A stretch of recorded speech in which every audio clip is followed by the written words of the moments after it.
सुप्रभात बिहार में हूं आपके साथ विभा उपाध्याय। बेखौफ शराब माफियाओं की करतूत से दरभंगा थर्रा उठा है। केवटी थाना पुलिस ने एक जवान सफीउर रहमान की जान शराब माफियाओं ने ले ली। मंगलवार की रात शराब लदी स्कॉर्पियो से पुलिस जवान सफीउर रहमान को करीब 200 मीटर तक घसीटा गया। गंभीर हालत में जवान को अस्पताल में भर्ती कराया गया, जहां उसकी मौत हो गई। बताया जा रहा है कि केवटी पुलिस को गुप्त सूचना मिली थी कि शराब की खेप पहुंचने वाली, और इस सूचना पर गश्ती दल ने थाने के पास सड़क पर वाहनों की चेकिंग शुरू कर दी। इस दौरान एक तेज गति स्कॉर्पियो को जब सफीउर रहमान ने हाथ देकर रोकने की कोशिश की तो स्कॉर्पियो ने पुलिस जवान पर ही गाड़ी चढ़ा दी और उसे 200 मीटर तक घसीटता रहा। हालांकि आगे स्पीड ब्रेकर आने की वजह से गाड़ी को रोकना पड़ा, जिसके बाद स्थानीय लोगों ने खदेड़ कर चालक को पकड़ा और वहीं गाड़ी में बैठे 3 से 4 लोग अंधेरे का फायदा उठाकर भागने में कामयाब रहे। तस्वीरें आपके सामने हैं। जवान सफीउर रहमान दरभंगा के मनीगछी थाना के पैठान कबई का रहने वाला बताया जा रहा है। फिलहाल पुलिस चालक से पूछताछ कर रही है। खड़े थे, आगे एक पुलिस वाला ही खड़े थे। उन्होंने तेज गति से आए और वो मारते हुए इतना तेज गति से गए, लगभग लगता है कि 150 या 120 से कम स्पीड जैसे बता रहे हैं लोग नहीं है। और यहाँ तक जो है ब्रेकर था लगा हुआ, इसलिए ब्रेकर के चक्कर में वह गाड़ी को मारा है। जो थाना से गश्ती से रूटीन वर्क में निकली थी पुलिस, केवटी पुलिस, उसी क्रम में जो है कि एक स्कॉर्पियो आ रही थी जिसमें कुछ संदेह हुआ कि बोरा रहा हुआ है। उसी पर एक जवान ने उसको रोकने का प्रयास करने लगा। उसी क्रम में जो है स्कॉर्पियो वाला तेज़ी से जो है उस पर जानबूझ करके चढ़ाते हुए घसीट दिया और उसको गंभीर रूप से जख्मी कर दिया गया। इसी क्रम में जो है कि और जवान की मदद से स्कॉर्पियो और ड्राइवर पकड़ा गया। चेक करने पर पता चला कि उसमें शराब है और अन्य लोग भाग गए हैं। और ज्यादा जानकारी के साथ इस वक्त हमारे साथ फोन लाइन पर जुड़ गए दरभंगा से सहयोगी विपिन, किस तरह की तलाशी इस वक्त की जाती है, क्योंकि शराब माफिया किस कदर बेखौफ हैं, उसकी एक बानगी इसे कहा जाएगा कि पुलिस जवान के ऊपर ये माफिया जो है गाड़ी चढ़ा देते हैं। जी, चूंकि ये केवटी जो है वो नेपाल बॉर्डर भी कहें एक तरह से, तो नेपाल बॉर्डर को जोड़ता है दरभंगा को। ये केवटी के बाद मधुबनी और जयनगर ये एसएच है जहां पर केवटी थाना है। और कल पुलिस को ये सूचना मिली थी कि टेम्पू से, ऑटो से एक शराब का खेप आ रहा है, जिसको लेके चौकसी बढ़ाई गई थी और ये हादसा हो गया। चूंकि शराब माफिया को रुकने के लिए बोला गया था, लेकिन उसने रुका नहीं और गाड़ी का स्पीड बढ़ा के पुलिस जवान को रौंद डाला। तो ये बहुत दुखद घटना घटी है शराब माफिया के बेखौफ होने का। जो विपिन, जो गाड़ी बरामद की गई है, ये गाड़ी किसके नाम पर रजिस्टर्ड है, ये तमाम जानकारियां क्या पुलिस निकाल पाई? चूंकि गाड़ी देखने से भी दिल्ली नंबर है और जो कल अधिकारी से बात हो रही थी तो उन्होंने भी कहा कि प्रथम दृष्टया ही ये लग रहा है कि चोरी का गाड़ी है, क्योंकि गाड़ी की स्थिति भी बहुत अच्छी नहीं है। ये गाड़ी दिल्ली नंबर है और इसके कागजात भी नहीं है, तो ये अनुमान लगाया जा रहा है कि ये चोरी का ही गाड़ी है और ये शराब माफिया इसको यूज क्या ड्राइवर कुछ अब तक जानकारी दे पाया है कि ये खेप जो है शराब की कहां से लाई जा रही थी, कहां इसे डिलीवर किया जाना था, जो लोग बैठे हुए थे वो कौन से लोग थे? चालक ने जरूर बताया है पुलिस अधिकारी को, चूंकि चालक के ही जो बयान है उसके आधार पर जो 3 लोग फरार हुए हैं उसके लिए छापेमारी उसको पकड़ने के लिए किया जा रहा है। तो अभी चूंकि मीडिया में अधिकारी खुल के नहीं बता रहे हैं, लेकिन चालक ने सारी बात बताई है कि कहाँ। चलिए विपिन, आप इस खबर पर नजर बनाए रखिए, आगे भी अपडेट लेंगे। फिलहाल तमाम जानकारी के लिए बहुत बहुत शुक्रिया।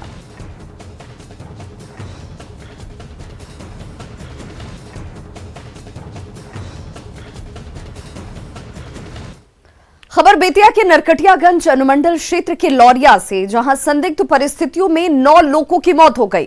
एक तरफ प्रशासन जहां अभी तक शराब से मौत की पुष्टि नहीं कर सका है, वहीं मरने वालों के परिजन खुलकर शराब पीने से मौत होने की बात कह रहे हैं। मृतकों में शामिल जोगिया देवराज गांव के सुरेश शाह के साले बताते हैं कि उनके जीजा की मौत शराब पीने से हुई है। उन्होंने बताया कि शराब पीकर जब सुरेश साहब बाजार पहुंचे तो उन्होंने बताया कि उनके सिर में दर्द है, जिसके बाद उन्हें बेतिया अस्पताल ले जाया जा रहा था, लेकिन रास्ते में ही उनकी मौत हो जाती है। आपको बता दें कि लौरिया थाना क्षेत्र के देउरा गांव की अलग अलग जगहों पर 9 लोगों की मौत हो चुकी है और सभी की मौत जहरीली शराब पीने से होने की आशंका के तौर पर सामने आती हुई।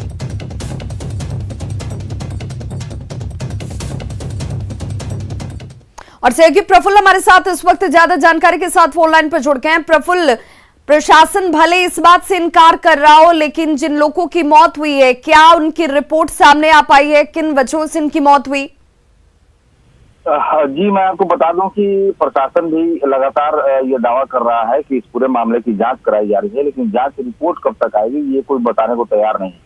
फिलहाल मैं आपको बता दूं कि परिजन जितने भी हैं, जितने भी लोगों की मौत हुई, उसमें से अधिकांश लोगों के परिजन ये मान चुके हैं और मान रहे हैं कि मौत जो हुई है वो जहरीली शराब पीने से ही हुई है। लेकिन प्रशासन चूंकि जांच करेगा और जांच करने के बाद जो आधिकारिक रूप से जो बयान आएगा उसका इंतजार है, लेकिन अभी तक प्रशासन की जांच पूरी नहीं हुई है और प्रशासन लगातार ये दावा कर रहा है कि जांच रिपोर्ट आने के बाद ही कुछ भी क्या कार्रवाई के नाम पर, चूंकि नरगटियागंज के जिस लौरिया इलाके की बात की जा रही है, 9 लोगों की मौत हो चुकी है, प्रशासन की तरफ से कोई कार्रवाई शुरू की गई है? अगर परिजनों की बात में जरा भी सच्चाई है तो इन इलाकों में क्या पुलिस प्रशासन की सख्ती नजर आती है?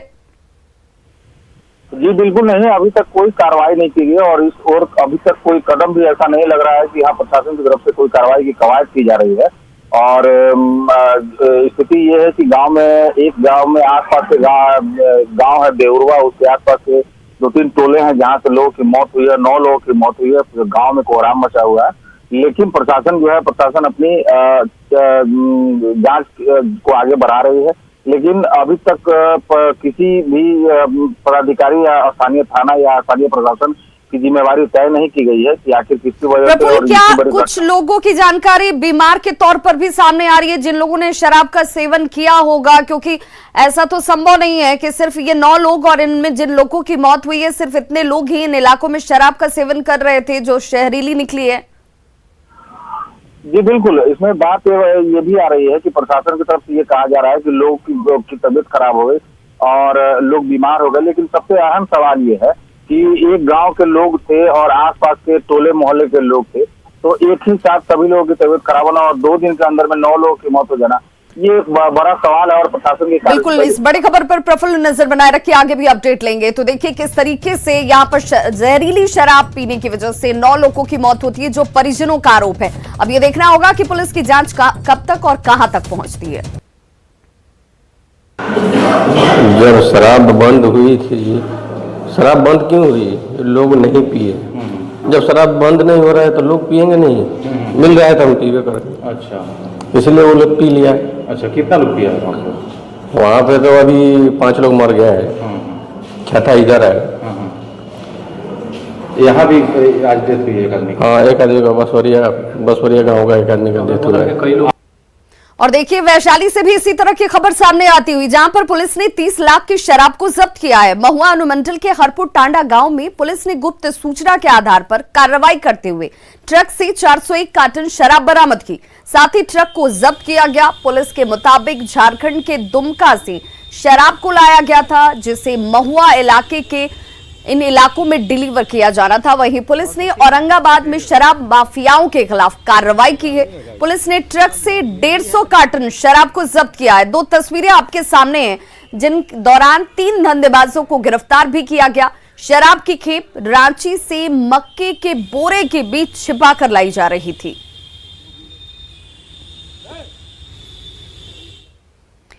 गोपालगंज में अपराधियों के हौसले बुलंद नजर आते हैं। प्रखंड मुख्यालय के समीप पे बाइक पर सवार 2 अपराधियों ने एयरटेल पेमेंट बैंक संचालक से 3,94,000 रुपए लूट लिए। संचालक शारीरिक रूप से दिव्यांग है, जो अपने घर से 3 पहिया गाड़ी पर सवार होकर अपनी दुकान जा रहा था और इसी दौरान अपराधियों ने गाड़ी को ओवरटेक करते हुए पिस्टल का डर दिखाकर रुपए से भरा बैग छीन लिया। विरोध करने पर पिस्टल के बट से इस शख्स को घायल कर दिया जाता है, जिसे स्थानीय लोगों की मदद से रेफरल अस्पताल में इलाज के लिए भर्ती कराया गया। पैसा छीन के लेकर भागे हैं। कहाँ से? दुर्गी मार्केट से। कितना रुपया लेके भागा है लोग? 4 लाख। किसी को पहचानते हैं? नहीं पहचानते। गया में चौकीदार के बेटे संजय पासवान हत्याकांड का पुलिस ने खुलासा किया है। अवैध संबंध को लेकर संजय पासवान की हत्या की गई। पुलिस ने हत्या के 4 आरोपियों को गिरफ्तार किया है। साथ ही हत्या में इस्तेमाल हथियार भी बरामद किए गए। वहीं अभी भी एक महिला समेत 2 आरोपी फरार हैं। 10 जुलाई को चिंदौती थाना के कोरमा पंचायत के चिरैयातार गांव में चौकीदार के बेटे संजय पासवान की गला रेतकर हत्या कर दी गई थी। आरोपी जो था बिंदु पासवान और जितेंद्र को गिरफ्तार किया गया। उसी की निशानदेही पे बाकी जो अन्य 3 लोग हैं, शिव पासवान, पिंटू पासवान और मनीष मांझी, इन लोगों को भी गिरफ्तार किया गया। मुंगेर के ट्रैफिक डीएसपी कार्यालय में तैनात एक पुलिस जवान की अगर बात करें तो महिला ने प्रताड़ना का आरोप लगाया है।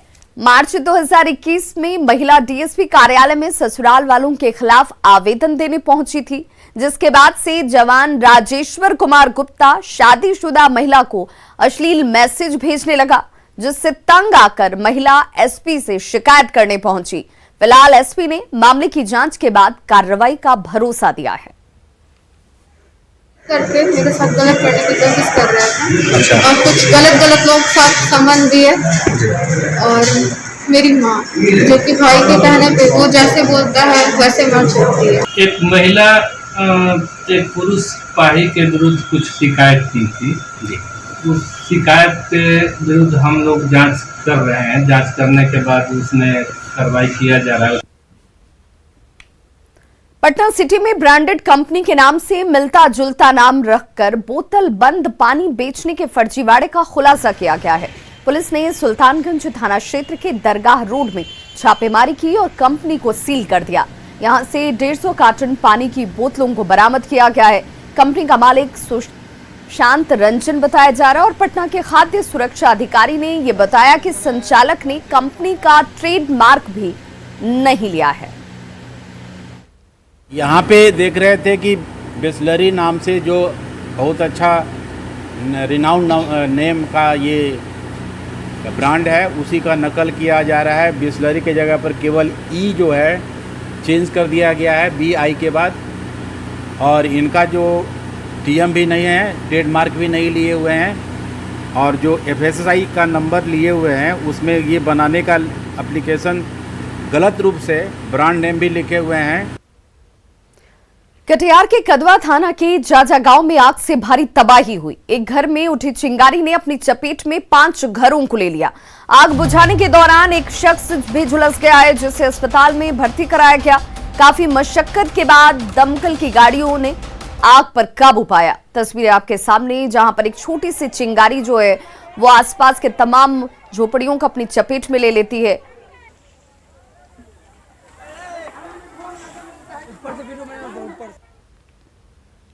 बांका के पंजवारा थाना के मारा टीकर में एक नाबालिग लड़के को लोगों ने पकड़ लिया और उसकी शादी जबरदस्ती करा दी।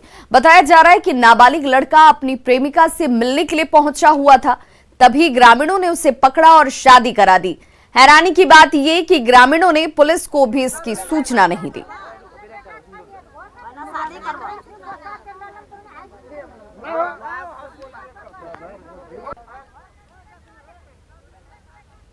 कुछ और खबरों के साथ जल्द होंगे वापस, बने रहिए हमारे साथ। ब्रेक के बाद एक बार फिर से आप सभी का बहुत स्वागत है। समस्तीपुर के कल्याणपुर प्रखंड के करीब 6 से ज्यादा पंचायतों में बागमती नदी का पानी घुस गया है। लोग जलकैदी बने हुए हैं। नामपुर गांव तो पूरी तरह से टापू में तब्दील हो गया है। सबसे ज्यादा परेशानी में किसान हैं, जिन्हें मवेशी के लिए घास लाने के लिए जान जोखिम में डालना पड़ रहा है। नाव के जरिए महिलाएं पशु के लिए चारा का इंतजाम करती हैं। ग्राउंड जीरो से देखिए संवाददाता मुकेश कुमार की रिपोर्ट। समस्तीपुर के कल्याणपुर प्रखंड के नामापुर का पूरा इलाका एक टापू में तब्दील है। निचले हिस्से में पानी घुसा हुआ है। आपको तस्वीर में दिखा रहा हूँ। ये लोग नाव के सहारे पशुओं के लिए चारा लेकर के जा रहे हैं और हम यहाँ सीधे लोगों से बात करते हैं कि क्या स्थिति है अंदर की। बहुत गंभीर, बहुत पानी है। अच्छा, हाँ बहुत पानी है। अच्छा, सब तर पानी है सर, सब नाव के व्यवस्था है तो उस पर जा रहे हैं। पशु का चारा इस समय दिक्कत है जी, बहुत दिक्कत। और भी लोग हैं, हम उनसे कोशिश करेंगे बात करने की। क्या स्थिति है वहाँ पर? बहुत दिक्कत हो रहा हने, घास के लेल बहुत दिक्कत हो, नैया सब आई जाए छी, बहुत कष्ट है हमरा सबके। हाँ। तो वहाँ अंदर गांव में कोई व्यवस्था नहीं है? कोई व्यवस्था नहीं है, कोई व्यवस्था नहीं। और भी लोग हैं, हम उनसे बात करने की कोशिश करेंगे। तो ये तस्वीर देखिए, सबसे पहले ये घास को लेकर के लोग जा रहे हैं। और बताइए क्या स्थिति है वहाँ की? बहुत दिक्कत, मालो पशु के, सबके, आदमी के, सबके हमरा सबके बहुत दिक्कत हो रहा है। लाव से अबै छी जाय छी।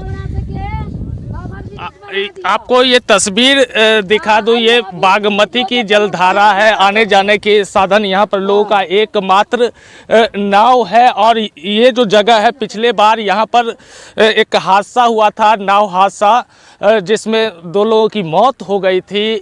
और उसके बाद पुल बनाने की बात यहाँ पर लोगों के द्वारा उठाई गई थी, जो बांध से जोड़ने वाली पुल बने, लेकिन वो मांग अभी तक पूरी लोगों की नहीं हुई है। एकमात्र जरिया लोगों के लिए यहाँ पर नाव ही बना हुआ है। Mukesh Kumar, news 18 network, Samastipur. तो बागमती की वजह से देखिए इस वक्त गांव के लोग टापू में जीने को मजबूर नजर आते हैं। धर्मांतरण से जुड़े बिहार से बड़ी खबर इस वक्त सामने आती हुई, गया में महादलित बस्ती में रहने वाले सैकड़ों महादलित लोगों ने अपना धर्म परिवर्तन कर लिया है। सभी महादलितों ने ईसाई धर्म को कबूल किया है। सैकड़ों महादलितों का धर्मांतरण,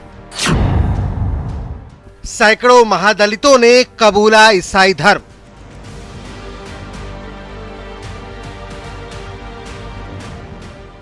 ये है गया का बाजितपुर महादलित टोला और बेलवाडी गांव, जहां 1.5 साल पहले सैकड़ों लोगों ने धर्मांतरण किया है।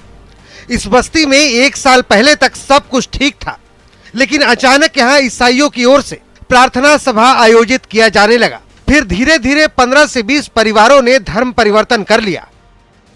बताया जा रहा है कि यह मामला 1.5 साल पहले का है और 1.5 साल पहले ही इस गांव के जो लोग हैं वो हिंदू छोड़ करके ईसाई धर्म का अपना गया था। फिलहाल इस मामले में जो मगध थाना की पुलिस से जब बात किया गया तो उन्होंने भी साफ तौर से कहा कि यह कुछ नया मामला नहीं है, बल्कि जो लोग धर्मांतरण किए हैं वो स्वेच्छा से ही अपने 1.5 साल पहले ही हिंदू छोड़ करके ईसाई धर्म किया गया। बताया जा रहा है कि 1 साल पहले इस बस्ती के रहने वाली एक महिला के बेटे की तबीयत अचानक खराब हो गई थी। बेटे को कई डॉक्टरों से दिखाने के बाद वो ठीक नहीं हुआ। ऐसे में किसी ने उसे ईसाई धर्म अपनाने की सलाह दी। उसके बाद ईसाई धर्म के कई लोग बस्ती पहुंचते थे और उसके घर में प्रार्थना सभा की जाती थी।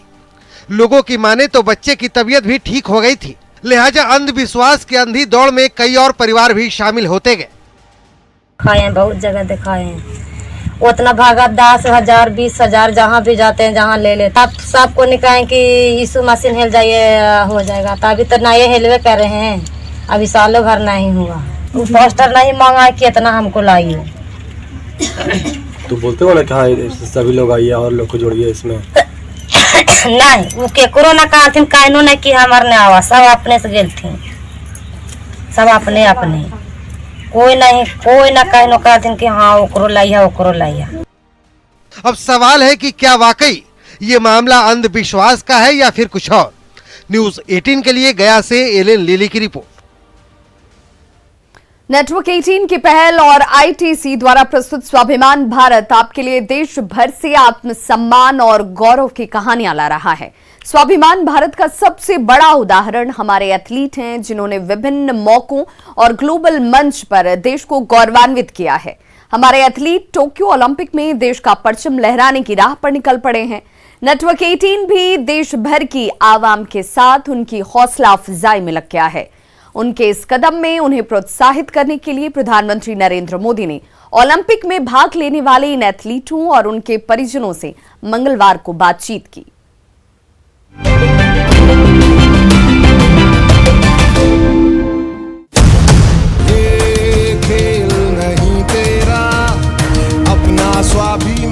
वाकई में ये 130 करोड़ भारतीयों के लिए गर्व और स्वाभिमान का मौका है, जो उन 22 राज्यों के 126 एथलीटों का उत्साहवर्धन करेंगे, जो 23 जुलाई से शुरू होने वाले आगामी टोक्यो ओलंपिक में 18 खेल वर्गों में देश का प्रतिनिधित्व करने वाले हैं।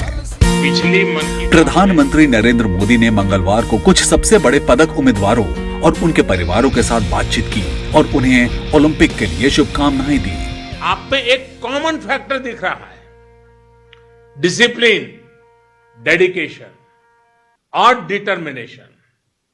आप में कमिटमेंट भी है, कॉम्पिटिटिवनेस भी है। यही क्वालिटीज न्यू इंडिया की भी है। इसलिए आप सब न्यू इंडिया के रिफ्लेक्शन है, देश के भविष्य के प्रतीक है। टोक्यो ओलंपिक की उल्टी गिनती शुरू हो गई है। आइए हम सब एक साथ आएं और टीम इंडिया का हौसला बढ़ाएं। ओलंपिक के लिए ये वीर एथलीट स्वाभिमान भारत का एक ज्वलंत उदाहरण है।